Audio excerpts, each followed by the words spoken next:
બનાસકાંઠા જિલ્લામાં ચાલુ વર્ષે મોટા પ્રમાણમાં ઉનાળુ બાજરી અને મગફળીનું વાવેતર થયું હોય પાલનપુર માર્કેટયાર્ડ ખાતે ઉનાળુ પાક ઉત્પાદનના નવા પાકોની ઊંચા ભાવે વેચાણના શ્રી ગણેશ કરવામાં આવ્યા છે, જેમાં ખુલ્લી હરાજીમાં ખેડૂતોને મગફળી તેમજ બાજરીના ઊંચા ભાવો મળતા હોય આનંદની લાગણી છવાઈ છે।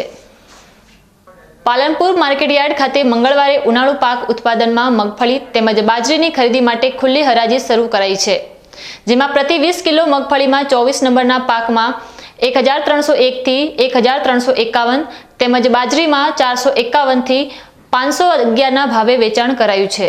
જો કે ઉનાળુ પાકમાં ખેડૂતોને ખુલ્લી હરાજી દ્વારા સારા ભાગ તેમજ સાચા તોલ દ્વારા રોકડ નાણાં મળતા ખેડૂતોમાં ખુશાલી છવાઈ ગઈ છે। પાલનપુર માર્કેટયાર્ડમાં ગત વર્ષે ઉનાળુ પાકમાં 7,41,860 બોરી મગફળીની આવક થઈ હતી, જેમાં ચાલુ વર્ષે વધારો થવાની શક્યતા વ્યક્ત કરવામાં આવી રહી છે। જો કે મગફળીના પાકમાં સારા ભાવ મળતા હોય મોટી સંખ્યામાં ખેડૂતો મગફળીના પાકનું વેચાણ કરવા પાલનપુર માર્કેટયાર્ડમાં આવી રહ્યા છે।